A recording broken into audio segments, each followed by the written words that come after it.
주님이 마지막 시간을 축복하시기 바랍니다.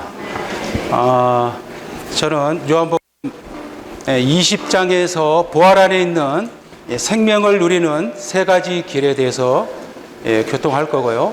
그리고 21장에서 세 가지 기적을 통해서 하나님이 사람들을 어떻게 세밀하게 관심하시고 돌보시는가에 대해서 교통하겠습니다. 먼저 이 요한복음은 주님이 죽고 부활하셔서 이제 우리 안에 들어오셔서 그분은 많은 아들들을 산출하신 것을 보여주고 있습니다. 하나님의 많은 아들들이 된다는 것은 하나님의 나타나시는 것이고 하나님이 표현되시는 것입니다. 하나님의 아들들이 된다라고 말할 때 뭔가 아주 이렇게 위대한 것을 생각할 수 있습니다. 그러나 아들들이 되는 것은 하나님의 영광이 이제 사람을 통해서 나타나는 것이죠. 원래 하나님의 영광은 단 한 번 이 땅에 오신 주 예수님 한 분만에게만 하나님의 영광이 나타나고 표현되었죠. 그러나 주님이 죽고 부활하셔서 이제 부활하신 그리스도가 사람 안에 들어와서 이제 많은 믿는 이들을 통해서 그분의 영광을 나타내고 표현하십니다. 그래서 그분은 죽고 부활하셔서 생명 주는 영이 되신 것입니다. 그래서 그분은 많은 미랄들을 산출하셨어요.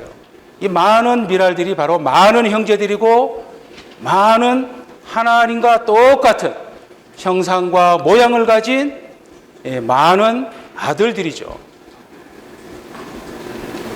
그래서 주님은 이러한 아들들을 얻기 위해서 요한복음 19장은 요리되는 과정이라고 볼 수 있습니다.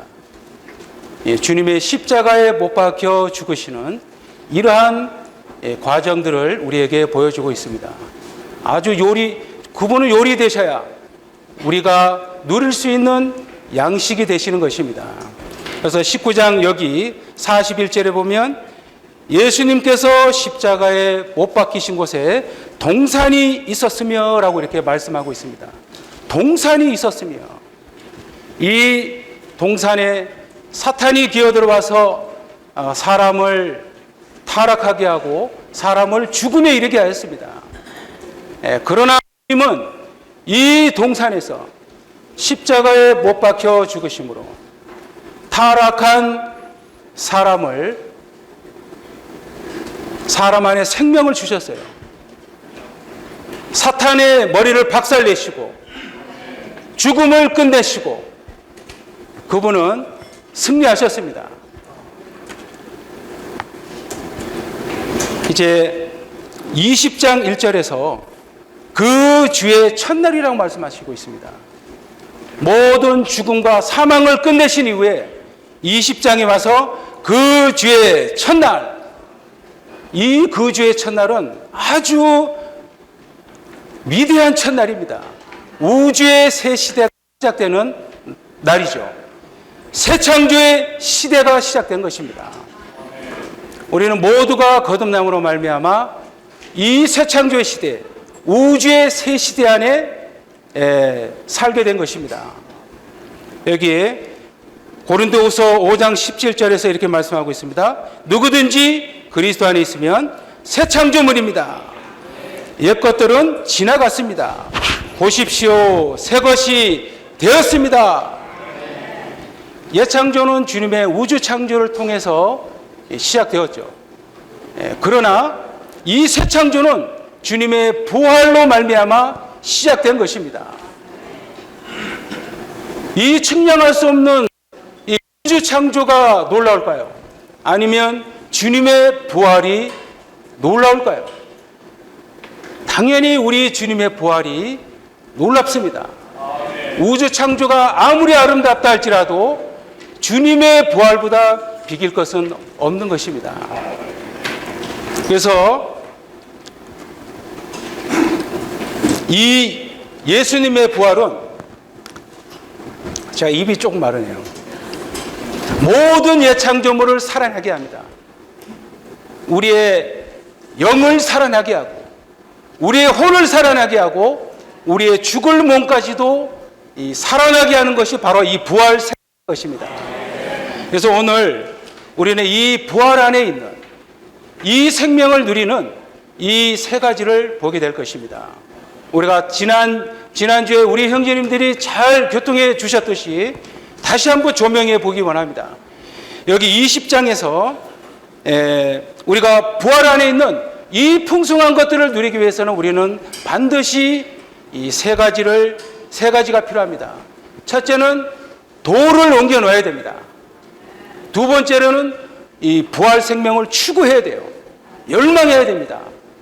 그리고 마지막으로는 우리가 집회 안에 있어야 된다는 거예요. 먼저 우리는 도를 옮겨 넣어야 됩니다. 나사로가 부활해서 무덤에서 나오려면 반드시 도를 옮겨 넣어야 돼요. 주님이 말씀하셨죠. 나사로가 부활하기 전에 그 무덤 앞에서 돌을 옮겨 놓으십시오. 그리고 돌이 옮겨지다. 주님이 명령하셨습니다. 나사로 나오시오. 나사로 나오시오. 여기에 우리의 이름들을 적용해야 돼요. 누구누구 나오시오. 어디서 나옵니까? 무덤에서, 죽음에서, 침체에서, 사망에서, 지금 생각에서 주님은 명령하고 계십니다. 나오시오. 나오게 되는 것입니다. 우리는 이러한 큰 돌이라는 관념이 있으면 이 무덤에서 나올 수가 없어요.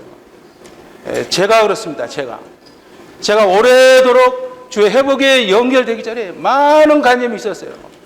저만의 구원의 관념, 거듭남의 교리, 주님에 대한 나의 종교적인 관념이 굉장히 강했습니다. 이 큰 돌이 가로막고 있었기 때문에 주님을 알 수 없고 체험할 수가 없는 거예요. 주님은 여전히 부활하셔서 우리의 체험이 되길 원하시지만 우리를 가로막고 있는 돌이 치워지지 아니하면 누릴 수 없습니다. 그런데 우리가 이 놀라운 부활 생명을 누리려면 먼저 부활하신 그리스도와 연결되어야 됩니다. 두 번째로 연결되기 위해서는 많이 교통하셨을 거예요. 주님의 이름을 부르는 것이죠. 여기까지는 아마 많이 들으셨을 거예요. 그런데 제 체험에서는 너무 좋습니다. 부름으로 연결되는 것. 근데 저는 이 건강한 가르침, 이 시대에 해방돼 이러한 진리의 말씀을 읽으면 관념이 사라져요. 제가 처음에 거듭남에 대해서 구원에 대해서 굉장히 어려움을 갖고 있었어요. 근데 어느 날 영에 속한 사람을 책꽂이에 있길래 보았어요. 한 장을 딱 보는데 관념이 싹 사라지더라고요. 큰 돌이 재해지는 걸 제가 체험했어요. 그리고 난 뒤에 영광스러운 교회를 제가 읽었습니다. 워치만리의 영광스러운 교회. 읽는데 더 많이 가벼워졌어요. 그리고 난 뒤에 하나님의 경륜을 보게 되었고 조금 더 이제 지나서 라이프 스타디를 알게 되어서 읽게 되었어요. 정말 제 안에 있는 모든 관념들이 다 사라졌어요. 우리의 큰 이러한 관념들이 우리 안에 있으면요, 부활 생명을 누리기 매우 어렵습니다. 그러나 이러한 진리를 읽으면 기묘하게도 다 사라집니다. 아멘. 두 번째로 우리는 부활을 추구해야 합니다. 이 부활은 더 많이 추구할수록 더 많이 체험하고 더 많이 누릴 수 있습니다.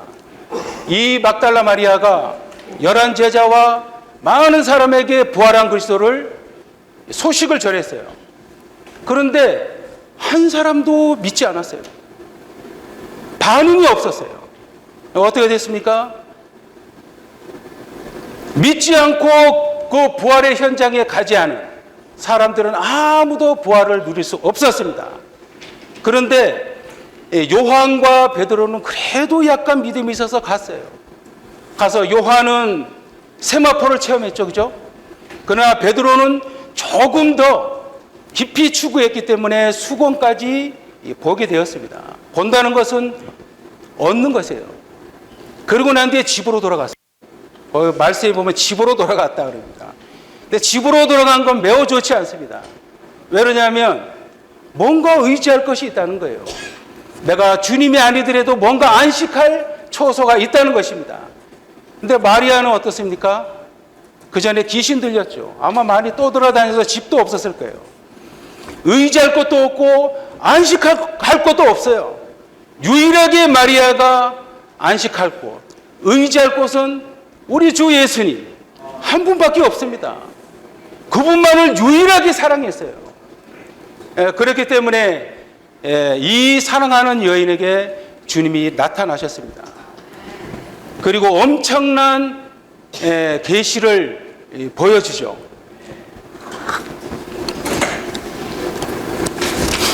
여기 20장 볼게요. 20장 17절입니다. 그대는 내 형제들에게 가서 내가 나의 아버지 곧 여러분의 아버지 나의 하나님 여러분의 하나님께로 올라간다고 말씀하십시오.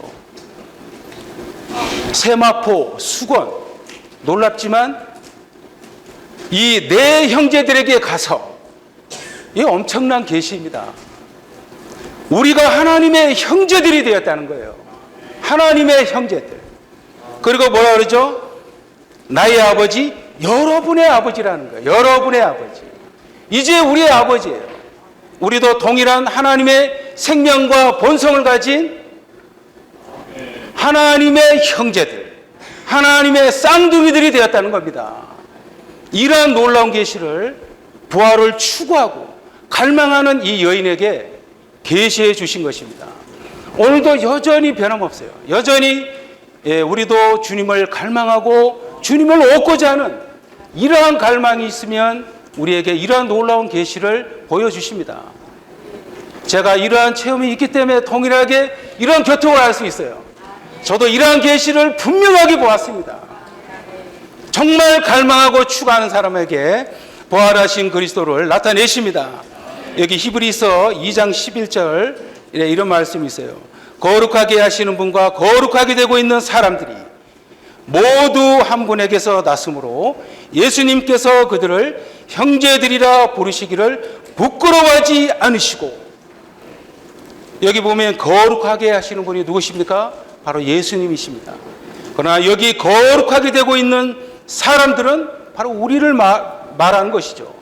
그런데 여기 보면 모두 한 분에게서 났다고 말하고 있어요. 예수님도 우리도 한 분에게서 났다는 거예요. 예수님도 이제 인성 안에서 태어나셨다는 것입니다.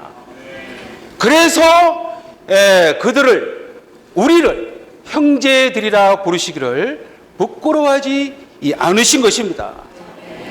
우리는 이제 하나님의 생명이 부활하신 그리스도가 우리 안에 있지 않습니까? 주님은 우리를 형제들이라 부르시기를 부끄러워하지 않으십니다. 당연하게 생각하세요. 우리는 하나님의 아들이신 예수님의 형제예요. 쌍둥이입니다. 똑같습니다. 지금은 많은 부족함이 있죠. 그러나 그날에 가면 우리가 똑같이 되리라. 생명과 본성과 표현과 기능에 있어서 똑같습니다.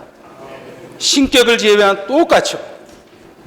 그러므로 우리는 어떻습니까? 이제 아버지라 부를 수 있어요.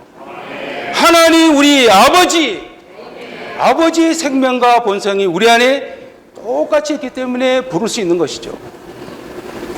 우리는 또 여기 세 번째로 깊이 안에 있어야 합니다. 이거는 아주 하이라이트라고 할 수 있어요. 저번 주에 집회 안에서 누리는 것에 대해서 우리 형제님들이 교통할 때 아주 누림이 되었습니다. 이 집회 안에서 얼마나 많은 것을 누리는지 모릅니다. 하나님은 모일 때 주님의 임재가 있고 거기에 기름 바름이 있습니다. 여기 제자들이 아주 당시에 얼마나 두렵고 긴장했겠습니까? 그런 가운데 제자들이 모여 있었어요. 이 모여 있는 것은 하나의 집회라고 할 수 있죠. 그런데 주님이 오셔서 여러분에게 평안이 있기를 하시고 김영재님 말씀하신 내뿜으시면서 하시면서 이 두려움 가운데 있는 제자들에게 평안을 주셨습니다. 근데 이 숨을 들이마시자마자 어떻게 됐을까요? 안에 두려움이 사라졌습니다. 긴장이 다 사라진 거예요. 이 평안이 임하면 모든 두려움, 긴장 다 사라집니다. 우리가 마음이 많은 경우에 답답하지 않으세요? 뭔가 침체되거나 이런 상태에 있지 않습니까? 집회에 오시면 됩니다. 집회에 오시면 답답함이 사라져요. 불안함이 사라집니다. 첫 번째 행진은 그러셨죠. 이리 가도 치이고 저리 가도 치이고. 집회에 오세요. 집회에 오시면 평안이 있습니다. 주 예수님. 근데 왜 집회에 오면 평안이 있을까요? 주님이 말씀하셨죠. 두세 사람이 있는 곳에 부활하신 주님이 함께 계십니다. 두세 사람 이상 모이면요, 주님이 그 자리에 함께 계세요. 이 말씀은 변하지 않습니다. 그렇기 때문에 우리 안에 불안함, 모든 침체됨 다 사라지는 것이죠. 여기 히브리서 두 번째 보면 두 번째는 여기 집회하고 있는데 제자들이 부활하신 몸으로 이 문이 닫혀 있는데 들어오셨다고 말씀하셨어요. 문이 닫혀 있는데 통과에 들어오셨어요. 그리고 난 뒤에 두 손과 옆구리를 보여주셨습니다. 근데 주님이 영이시거든요. 근데 두 손에 상처가 있었고 옆구리에 창자국이 있었습니다. 영이시지만 만질 수 있었어요. 만져보라. 너무나 놀랍습니다. 만질 수가 있었어요. 이것은 무엇을 예표할까요? 이 창자국은요, 우리가 영원 가운데 있게 될 것이지만 영원히 이 주님의 상처를 우리 눈으로 보게 될 거예요. 주님의 이 상처는요, 영원히 그 구속의 효능과 능력이 영원하다는 것입니다. 이 히브리서 9장 14절을 이 말씀과 너무나 이게 연결이 잘 되는 거예요. 여기 보니까 영원하신 영을 통하여 흠이 없는 자신을 하나님께 드리신 그리스도의 피는 살아계신 하나님을 섬기게 하기 위하여 죽은 행실에서 벗어나도록 우리의 양심을 얼마나 정결하게 하겠습니까? 여기 영원하신 영을 통하여라고 말씀하고 있습니다. 여기 이 그리스도의 피는 영원하신 영을 통하여 주님의 구속의 효능과 능력이 우리에게 적용된다는 것이죠.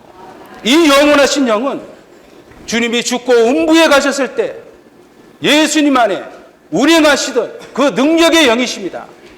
음부에서부터 삼층장까지 끌어올리신 아주 강한 이 능력의 영 안에서 이 그리스도의 피가 어디서 여기 보니까요, 죽은 행실에서 벗어나게 한다는 거예요. 우리 안에는 두 귀신이 있다 그러죠. 성질의 귀신, 또 하나는 정욕의 귀신이 있다는 거예요.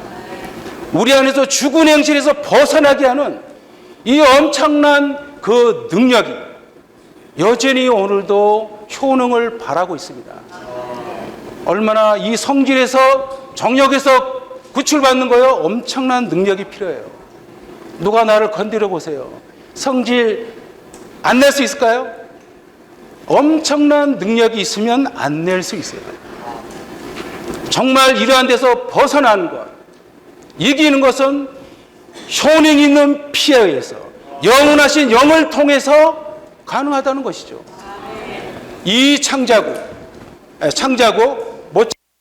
이것은 바로 그분의 구속의 효능과 능력이 영원하다는 것을 예표하는 것입니다. 2000년이 지났지만 여전히 지금도 동일하게 적용되고 있어요. 그리고 세 번째로는 집회 안에서 주님의 입에서 나온 숨, 성령을 공급받습니다. 이 숨은요, 완결되신 하나님의 영이십니다. 20장 이전에는 우리 안에 들어오실 수 없었죠. 그러나 19장의 그 요리되는 과정을 통과해서 이제 우리 안에 들어오실 수 있는 완결된 영이 되셨습니다. 그래서 주님이 훅 하고 내뿜으셨기 때문에 우리는 집회 안에서 이 숨을 들이마실 수 있어요. 들이마시면 마실수록 더 강한 부담이 생깁니다. 우리는 시대에 이 숨을 많이 들이마셔서 부활을 간증하는 부활의 증인들이 되어야 되는 것이죠. 그래서 여기 우리가 21장 2절에 보면 7 사람이 언급이 되죠. 이 성경 있으신 분은 한번 보시기 바랍니다. 일곱 사람은 이제 7명을 미리 언급해 드리겠습니다. 베드로, 도마, 나다나엘, 세베대의 두 아들, 세베대의 두 아들이 야고보와 요한이죠. 근데 여기 보면 다른 두 사람이 있어요. 다른 두 사람. 일곱은 온 몸을 예표합니다. 근데 둘은 간증을 예표하죠. 증거. 둘을 말할 때는. 근데 여기 다른 두 사람이 있어요. 우리는 이 다른 두 사람이 되어야 돼요. 왜 그렇습니까? 이 증거를 해야 돼. 무엇을 증거할까요? 부활한 그리스도를 증거해야 됩니다. 부활한 그리스도를 우리는 확산해야 되는 거예요. 그러려면 우리는 집회 안에서 주님이 내뿜으신 이 숨을 많이 들이마셔야 됩니다. 마실수록 이 부담이 생기는 것이죠. 그래서 우리는 이 다른 두 사람, 이 안에 우리의 이름을 적용해서 정말 우리는 주님을 매 순간 들이마심으로 그리스도를 간증하는 부활의 증인들이 되기 원합니다. 그리고 이제 본문으로 들어가겠습니다. 부활 안에 있는 생명, 이제 세 번째입니다. 여기 요한복음 21장이 필요한 이유에 대해서 나오고 있습니다. 이제 우리가 20장 끝에서 주님이 부활하신 이후에 이제 주님이 우리 안에 들어오셔서 우리를 주님의 영광을 표현하고 나타내는 하나님의 아들들이 되게 한 것을 우리가 보았죠. 그리고 이제 우리는 하나님의 생명과 본성을 가진 하나님을 대표하는 사람들이 되었어요. 이렇게 되면 20장으로 맞춰도 될 것 같아요. 그런데 이런 놀라운 사람들이 되었는데 우리는 안에 부활한 그리스도가 우리 안에 계십니다. 그러나 우리는 어떻습니까? 여전히 이 땅에 존재하고 여전히 먹고 살아야 되고 여전히 우리의 가족들을 돌봐야 돼요. 이러한 세심한 문제가 있기 때문에 성령께서는 한 장을 더 쓰신 것입니다. 그래서 이 21장을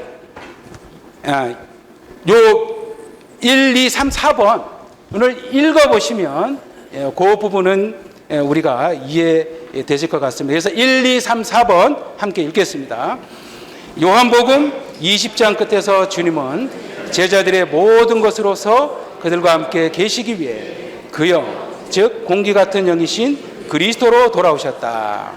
그러므로 이 복음서는 거기서 끝났다고 여겨질 수 있었다. 그러나 제자들은 어떻게 살아갈 수 있었는가? 그들은 그분의 위임을 수행하기 위해 무엇을 해야 했는가? 주님께서 부활하신 후에 그들은 어떻게 그분을 따라야 했는가? 그들의 장래는 어떻게 될 것인가? 추가된 이 장은 이러한 문제들을 다루기 위해 필요하다. 3번, 우리는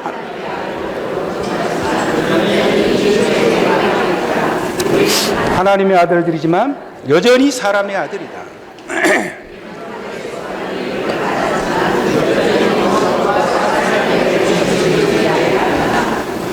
4번, 요한복음 21장은 매우 실질적인 문제들을 다룬다.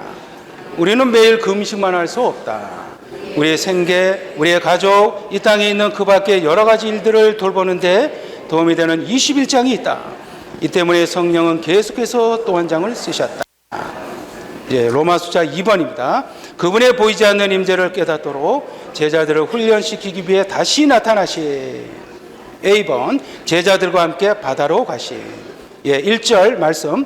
그 후에 예수님께서 디베라 바닷가에서 다시 제자들에게 자신을 나타내셨는데 그 경위는 이러하다.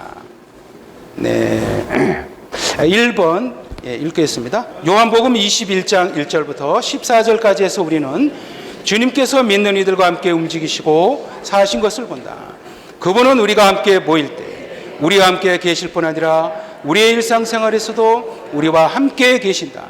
우리가 옳든지 틀리든지 주님은 우리와 함께 계신다. 주님은 우리가 옳든지 틀리든지 우리와 함께 계시는 분이십니다. 제자들이 엠마오로 내려가면 주님도 같이 내려가세요. 내려가셔서 다시 데리고 올라오십니다. 우리가 아무리 내리막길로 내려간다 할지라도 같이 내려가세요. 내려가셔서 우리를 데리고 올라오세요. 심지어 우리가 영화관에 간다 할지라도 주님은 함께 가세요. 가셔서 우리를 불안하게 하시고 답답하게 하셔서 데리고 나오십니다. 정말 그래요. 이 교회 생활을 떠나서 방황하는 지체들이 있을 거예요. 주님도 가셔서 같이 방황하십니다. 어떤 지체는 10년, 어떤 지체는 20년, 30년 가까이 방황하다가 돌아오신 분들이 많을 거예요. 여럿 있으십니다. 대부분의 경험이 무엇인지 아십니까? 공허하다는 거예요. 왜 공허합니까? 같이 주님이 방황하시면서 공허함을 주시는 거예요. 교회로 돌아가라. 지체들에게로 돌아가라. 그러한 마음을 주시는 겁니다. 근데 계속 말을 안 듣고 돌아오지 않으면요, 주님이 병이 생기기도 하시고 사고가 나기도 하시고 여러 가지 많은 일들을 일어나게 하십니다. 그러기 전에 돌아와야 돼요. 주 예수님. 자, 여기 2번 함께 읽겠습니다. 인도하는 형제인 베드로는 나는 고기를 잡으러 가겠습니다 라고 하면서 세상으로 물러나는데 앞장섰다. 다른 6명의 제자들도 우리도 함께 가겠습니다 라고 말했다. 6명의 제자들이 베드로를 따라갔을 뿐 아니라 주 예수님도 그들을 따라갔다. 저는 정말 이게 이해 안 되는 게 2번이나 부활의 주님을 만나고 처음 했거든요. 했는데 다시 먹고 사는 문제가 걱정돼서 또 옛 직업으로 돌아갔어요. 정말 우리의 체험과 너무 비슷합니다. 우리가 아무리 주님을 체험해도 약해지면 다시 옛 생활로 돌아갈 수 있어요. 이러한 그림들을 볼 때 제가 감사했습니다. 어떨 때 보면 제가 옛날의 내 모습이 나타날 때 보면 너무나 형편없습니다. 우리는 다 그럴 요지를 갖고 있어요. 그러한 여러 가지 많은 어려움들을 주님이 또 일으키시죠. 환경을 일으키세요. 근데 여기 창세기에 보면 아브라함도 그랬어요. 아브라함이 영광의 하나님을 만났거든요. 근데 기근이라는 환경이 오니까 배가 고프잖아요. 어떻습니까? 목적지를 향해서 잘 가다가 다시 반대 방향으로 이집트로 내려가게 됩니다.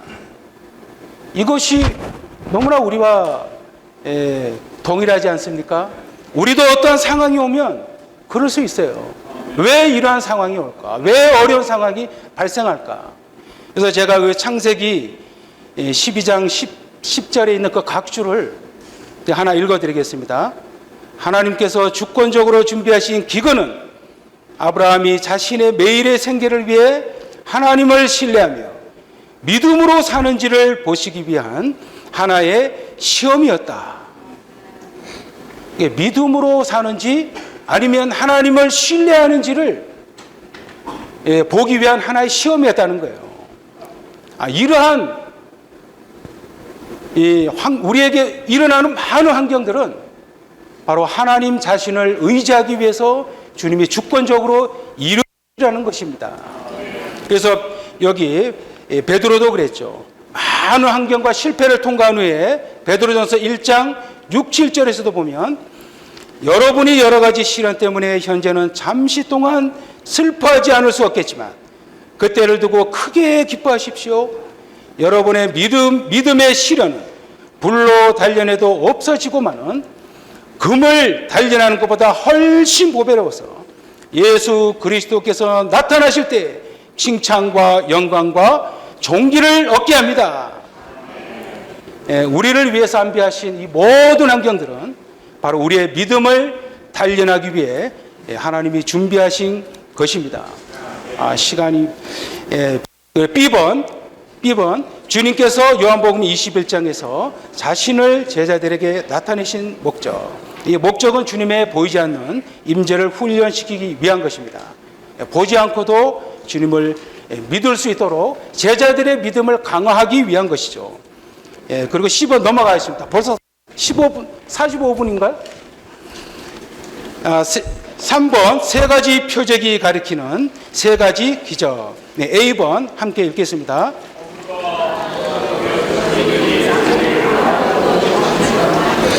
그들이 나가서 배를 탔으나 그날 밤에는 아무것도 잡지 못하였다.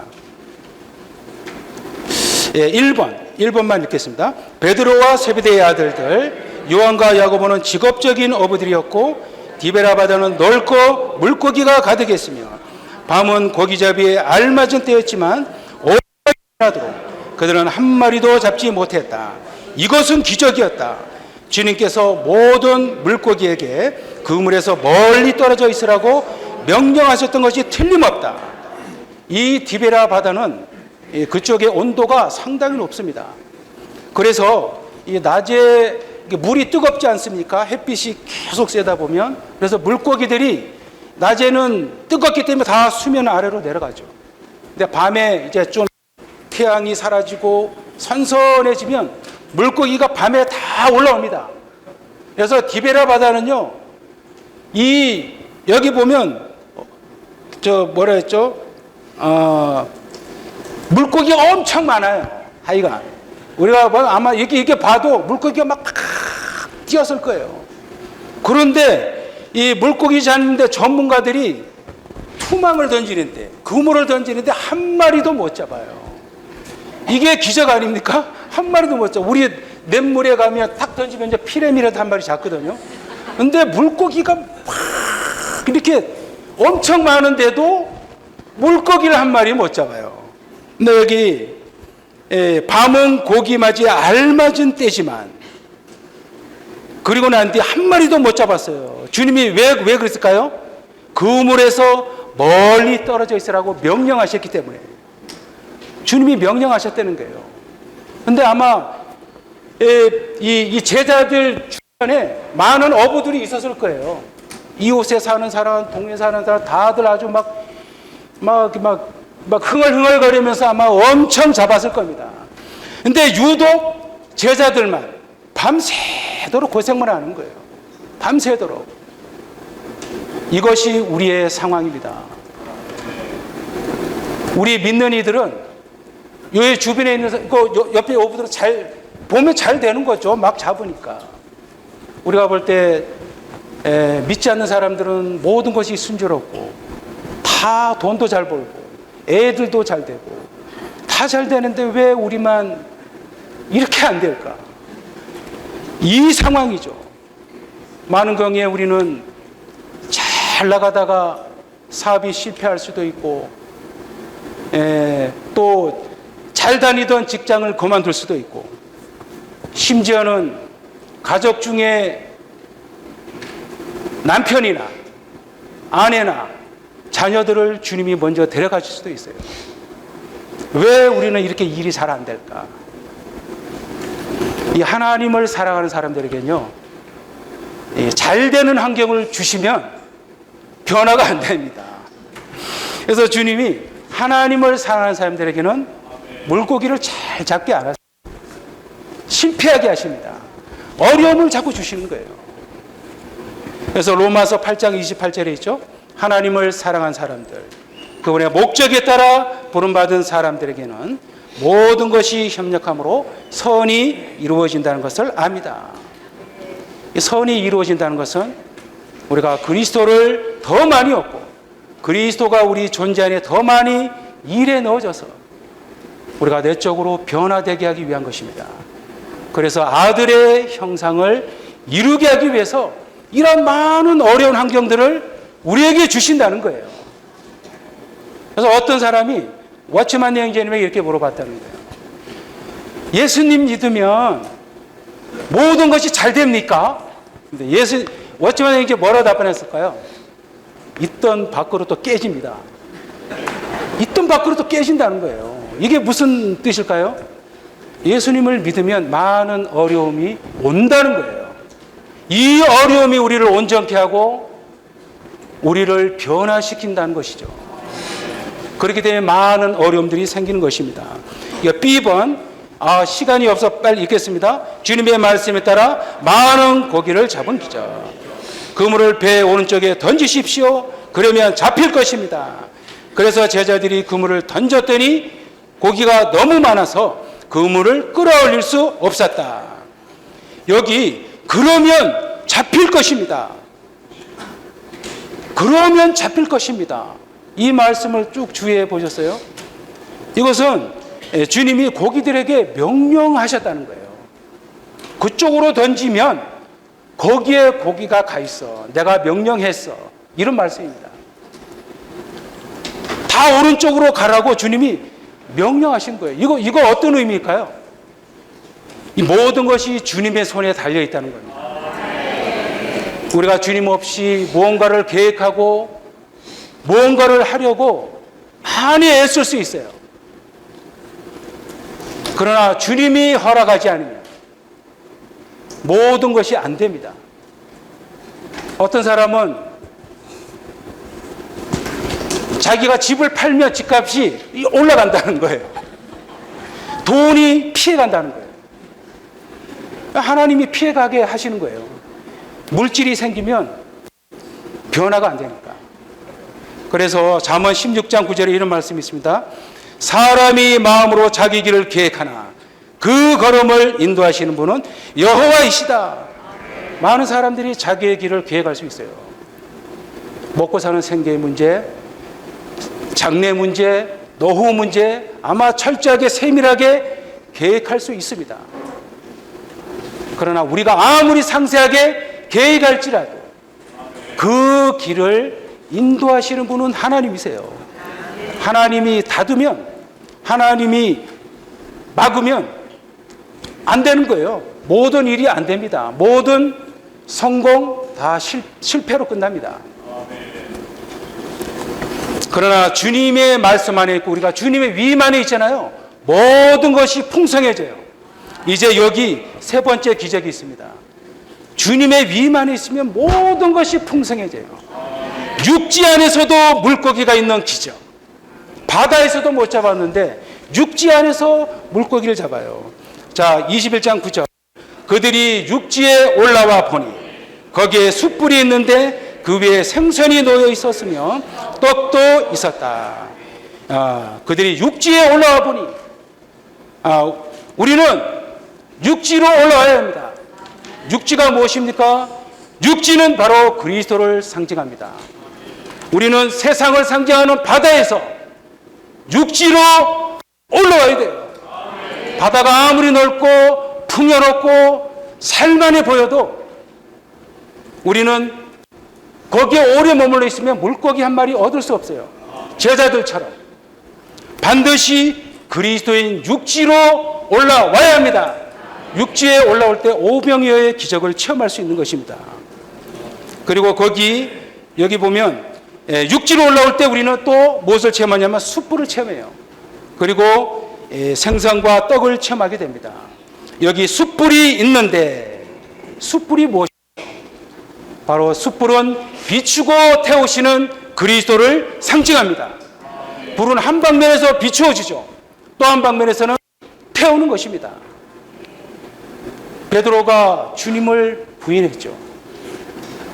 부인한 베드로를 앞에다 두고 주님이 숯불 앞에서 베드로를 비추고 태우고 있었어요. 불은 한 방면에서 어둠을 밝혀주지만 한 방면에서 태우는 것이죠. 베드로의 천연적인 것, 이러한 것들을 주님은 말씀하시면서 비추고 태우고 계셨던 거예요. 근데 만일 비추고 태우기만 하셨다면 베드로가 목양을 못 받았을 거예요.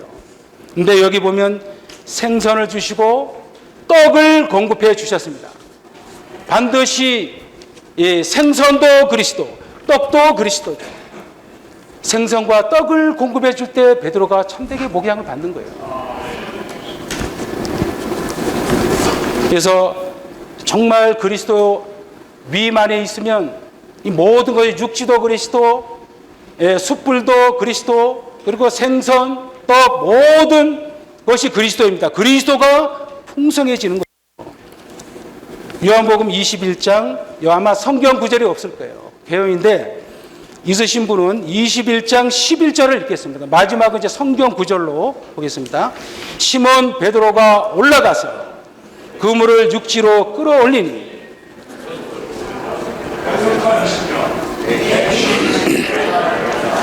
그렇게 많았으나 그물은 찢어지지 않았다. 여기 그물은 무엇을 상징할까요? 그물은 바로 세상에 있는 많은 죄인들을 구원하는 능력이 그리스도를 상징합니다. 지금도 여전히 세상에서 방황하고 있는 수많은 죄인들을 그물로 사로잡아서 어디로요? 육지로 끌어올리고 있습니다. 우리는 제가 이 복음지 보여드릴게요. 지금 복음서원에서 나온 이런 많은 복음지들이 있어요. 시간이 없어서 제가 설명을 잘 안 하겠습니다. 여기 뭐죠? 귀한 그릇. 그대가 낫기를 원하십니까? 여러 가지 복음지들이 있어요. 이게 다 낚시 도구입니다. 그물들이에요. 우리는 이러한 복음지를 기회가 되면 뿌려야 됩니다.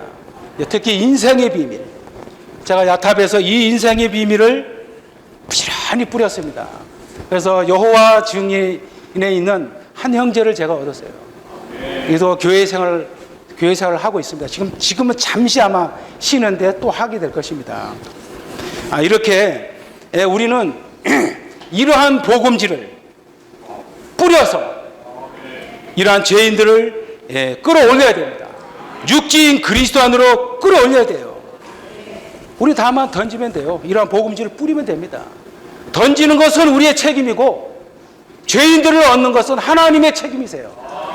우리가 할 일은 뭐냐면 이러한 복음지들을 부지런히 뿌리는 것이죠. 어떤 물고기가 걸려들지 몰라요. 반드시 우리가 뿌린 전도지에 의해서 사람들은 한 사람 한 사람 육지로 바다에서 그리스도 안으로 옮겨지게 될 것입니다. 여기 큰 물고기가 가득하였으며 라고 말씀하고 있습니다. 이것은 무엇을 의미합니까? 구원받은 사람들이 가득하다는 거예요. 셀 수 없는 많은 죄인들이 이러한 복음지를 통해서 우리가 전파하는 복음을 통해서 어떠한 경로를 통해서 수많은 죄인들이 육지로 그리스도 안으로 여전히 지금 옮겨지고 있습니다. 여기 보면 그렇게 많았으나 그물은 찢어지지 않았다. 그물이 찢어지면 안에 있는 물고기들이 다 새어나가겠죠. 그런데 이 그물은 영원토록 찢어지지 않는 그물입니다. 절대 찢어질 수 없어요. 한 번 잡히면 영원한 포로가 되는 거예요. 우리는 행복한 믿는 이들입니다. 주님의 그물에서 우리는 벗어날 수 없어요. 주님이 말씀하셨죠. 요한복음 13장에서 세상에 있는 자기 사람들을 사랑하시기를 끝까지 사랑하셨다. 끝까지예요. 끝까지. 우리가 변화되어서 영광스럽게 될 때까지 우리는 뚫고 나가라 해도 뚫고 나갈 수 없어요. 가보세요. 빙 돌다가 다시 제자리로 오겠습니다. 이 시대 아니면 다음 시대 가보세요. 더 강력한 큰 매로 맞습니다. 아멘. 여기 이제 마지막 거 D번 읽겠습니다. 부름을 받은 사람들의 피로를 돌보시. 12절 13절 예수님께서 그들에게 말씀하셨다. 와서 아침을 드십시오. 제자들 가운데서 아무도 감히 그분께 누구십니까? 라고 여쭈는 사람이 없었는데, 왜냐하면 그분께서 주님이시라는 것을 알았기 때문이다. 예수님께서 오셔서 떡을 집으시어 그들에게 주시고 생선도 그렇게 하셨다. 여기 와서 아침을 드십시오. 이거 마치 애들아 밥 먹어라 이런 느낌입니다. 밤새도록 고생해서 얼마나 배가 고팠겠어요. 이 한마디, 와서 아침을 드십시오. 배고픈 사람에게 가장 필요한 게 뭘까요? 맛있는 밥을 주는 거예요. 배고파서 팍 왔는데 산상수훈을 막 알려주고 영적이 많은 것을 팍 말하고 그러면 짜증나서 다시 옛날로 돌아갑니다. 우리는 이러한 약한 지체, 어린 믿는 이들로 우리는 물질적인 필요를 채워줘야 되는 것이죠. 어떤 형제님이, 교회 생활 오래된 형제님이에요. 처음에 교회 생활을 본인이 어떻게 시작하게 되었는가 생각해 볼 때 어떤 형제님이 생각난다는 거예요. 짜장면이 생각난다는 거예요. 그 형제님이 말해준 영적 일 하나도 생각 안 나고 그 짜장면이 그렇게 맛있었다는 거예요. 그것이 계기가 돼서 교회 생활을 시작했다 그러더라고요. 정말 우리는 우리 주님의 본을 따라서 이렇게 친밀하게 주님이 떡을 주시고 생선도 주셨어요.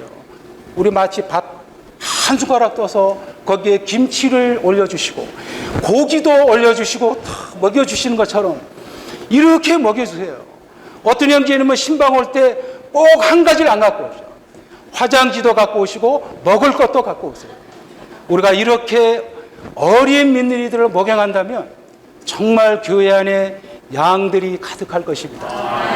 우리가 일생 정말 이러한 길을 가기 원합니다. 목양하는 길, 부활을 간증하는 부활의 증인들이 되기 원합니다. 아멘. 할렐루야.